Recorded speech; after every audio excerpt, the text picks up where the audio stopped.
Hello everyone, you're joining me on my first impressions ride of this 1987 Honda VFR400.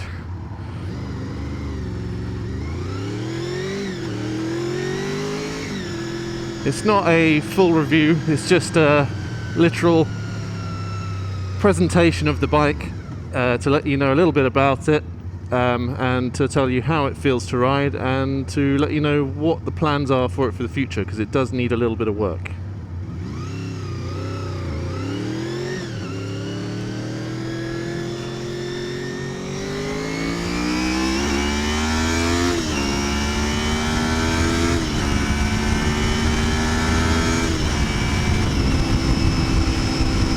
So, as you can see, it's quite a healthy little machine.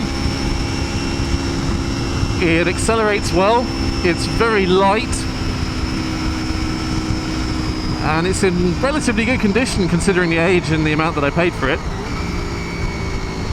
The gearbox is sweet, the controls are all good. There is a slight issue with the fueling of the bike. I think the carbs will need to be had out, which is something I was hoping to avoid, because I'll demonstrate now. Between about 8,000 and 9,000 on full throttle, there's a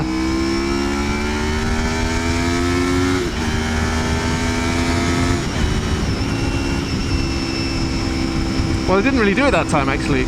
Sometimes between 8,000 and 9,000 on almost full throttle, there's a bit of a hesitation where it doesn't want to accelerate. Although I'm hoping that this is just because it hasn't been used for quite some time and it will clear up. I've put a couple of bottles of Red X through it and it does seem to work fairly well.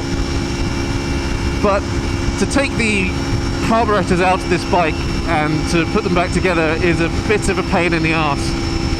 So it's something I'd like to avoid if I can. You probably can't see it in the video, but at the moment it is kind of hunting. And I think that is because of that small flat spot. The next thing that needs looking at pretty sharpish is the brakes, because there's no polite way to put it, they are crap.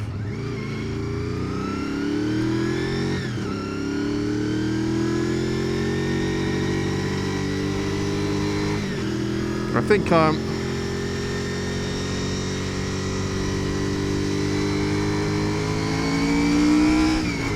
that was just me nearly running out of fuel, so we need to find a petrol station. As I was saying before, there's no polite way to put it. The brakes on this thing are pretty flippin' awful. They'll need some attention. I don't really know how good the brakes on this bike are supposed to be in the first place, but there's almost no initial grab, and there is some power when you put the when you really squeeze hard, but it's far worse than you'd expect it to be for a bike of this weight and size. So I'm going to have to at least get new pads on there, maybe new discs. I don't know if they're glazed. I'll do a proper refill of the brake fluid and bleed the brakes and give the calipers a bit of a service in general. But it doesn't look like the brake fluid is in particularly bad condition. The main reason I don't want to get the carbs out on this bike is because of two factors really.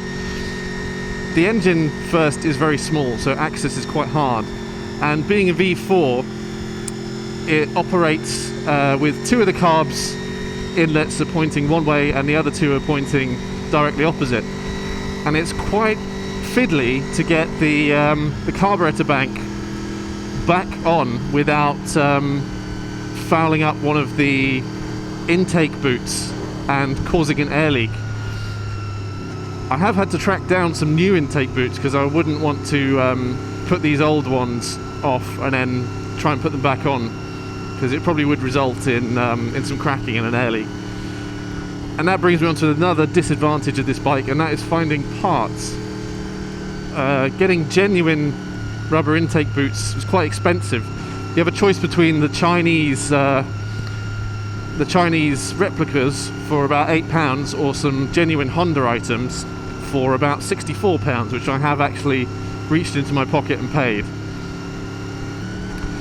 This is an NC24, which does share a few more parts with the later NC30, so it's a little bit easier than trying to find parts for an NC21, which I actually did have a cafe racer version of, and finding parts for that was sometimes nearly impossible. Like, you can find the genuine intake boots for a bit of money for these because it shares that part with the NC30, but I don't think you can find intake boots for the NC21 at all, really, apart from replicas, and I tried to use those before and it was quite difficult to get a seal. It requires a fair bit of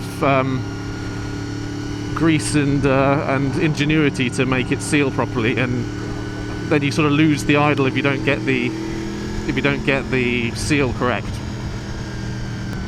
This is generally a very good condition bike. There's not really any rust. There's very small bits here on the fairing stay, but in general there isn't anything. There's a couple of paint chips. But I don't think it's necessarily been maintained in any serious way. I think all the basic jobs have been done, so like the chain is in decent condition and what have you, but I think some of the harder jobs like servicing the carbs and dealing with the brakes, I don't think they've necessarily been done for a long time, so there is a fair bit of work to do on this bike. But in general, it steers incredibly well and it feels lovely, and I can understand why someone wouldn't want to do those big jobs unless they feel they seemed entirely necessary, because they are a pain. If you're disregarding those general niggles that this particular bike has, it's actually very nice to ride, I've got to say. It's definitely not a modern machine, but it's sort of certainly getting there. This is the late 80s is where bikes kind of started to turn a bit of a technological corner. The difference between a late 70s design and a late 80s design is much larger, I would say, in feel than the difference between a late 80s design of motorcycle and a modern bike.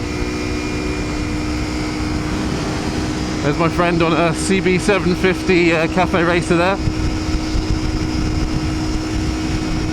And that's an early 80s design, and to ride that bike compared to this, it feels like a completely different world to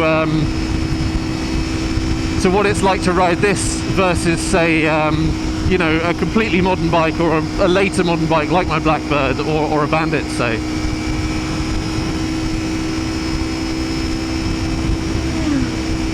Because the engine on this is very tractable. It gives you all the power it has at all throttle openings, barring this particular one's flat spot between 8 and 9. And when you wind this one up, it really goes. And the handling on this, if you give the brakes a wide berth, is really good. It loves to go on its ear.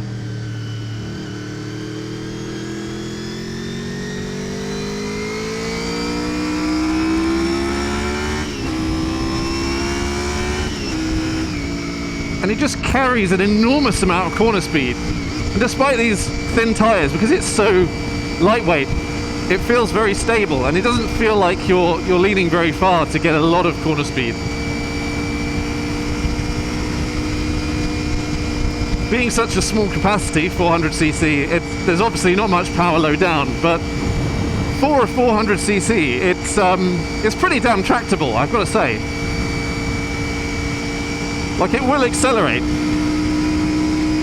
from this rev at this high speed. Ah, yes, 30 miles an hour, and I've got kilometers an hour. The joys of an import bike. Well, the guy that I bought this off of, he's put a nice little conversion chart down here. But I have had a bike like this before, an import bike, and you do get used to the speed differences quite a lot.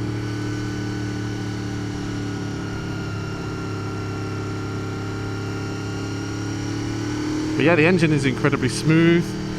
you can tell that there is a really nice engine noise hiding under there somewhere. You've already got the nice gear-driven cam whine from this particular one. This has the standard exhaust on, but if you put a decent exhaust on one of these, they sound immense. Because this is the older form of the VFR400, where the engine is a more traditional firing order than the later NC30 and NC35 VFRs, which were in a sort of a big bang firing order where it fired two of the cylinders very close together. This is more even. And it means you get less of like a flat drone that you would get out of the later big bang bikes, and you get more of an organic sounding in the low revs with a decent exhaust, and with the snorkel taking out the airbox, it almost sounds like a little V8 kind of engine noise. So what I have done is managed to track down an old carbon fiber exhaust for this, but it needs to be polished up. It's in bad condition, but I'll show you that to you guys in a later video. I need to, like I said before, overhaul the brakes, and I will have to bite the bullet over winter, I think, and take the carbs out of this and strip them down, clean them, rebuild them, and try and put them back in again. So there's a fair amount of work to be done. As the years go on, I think I'll probably tidy up the fairings a little bit. It already sounds pretty cool anyway, but it just needs to unleash the beast somewhat. But I do have to say, on the whole, I'm incredibly happy with this bike. For such a tiny little sports-focused machine, it's actually quite comfortable. I don't feel like this position is extreme at all, with the exception of the legs. My knees are quite folded up, but that's to be expected. The gearbox is lovely. Very sweet little gearbox. It bangs up and down quite nicely. It causes no problems whatsoever. Being a VFR, this is hugely over-engineered, because I don't know if you guys know the story about Honda's V4 engines. In the late 70s, they made a big effort to make V4 engines their thing, and they put a lot of effort into making them viable for racing and for the road. But the early road bikes that were put out, I think it was a VF750 Sabre, and then there was a VF1000, 400, 500. They all had traditional chain-driven cams, but the manufacturing tolerances wasn't too great, and they had a lot of catastrophic cam failures, and it tarnished the reputation of the V4 engine somewhat. So with the next round of bikes that Honda did with V4s, the VFR series, they switched the cams from chain-driven to gear-driven and massively over-engineered them to make them supremely reliable. So they're a good purchase because they will be reliable.